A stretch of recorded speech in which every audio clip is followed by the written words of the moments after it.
দেখো WBPSC clerkship 2019 একটা question দেখো সরল দিয়েছে একটা, যেখানে দেওয়া হয়েছে 2.3 into 2.3 into 2.3 minus 0.027 divided by of 2.3 into 2.3 plus 0.69 plus 0.09। এবার দেখো এটাকে আমরা কিভাবে সলভ করব। 2.3টাকে আমি এ ধরলাম, আর এখানে দেখো 0.027 ইজ ইকুয়াল টু কত আমরা লিখতে পারি 0.3 তার হোল কিউব। 0.3 হোল কিউব করলে আমরা এটা পাবো। তাহলে 2.3টাকে এ ধরলাম আর এই 0.3টাকে বি ধরলাম।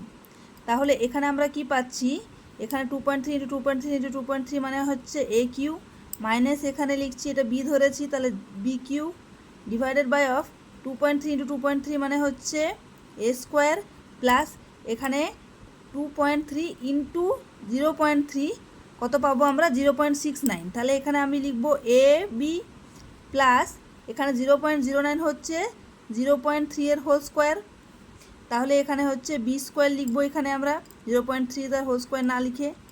এবার দেখো এ কিউ মাইনাস বি কিউ এর সূত্রটা কি, এ কিউ মাইনাস বি কিউ এর সূত্র হচ্ছে এ minus B into A square plus A B plus B square, আর এখানে আমাদের নিচে বেরিয়েছে এ square plus A B plus B square.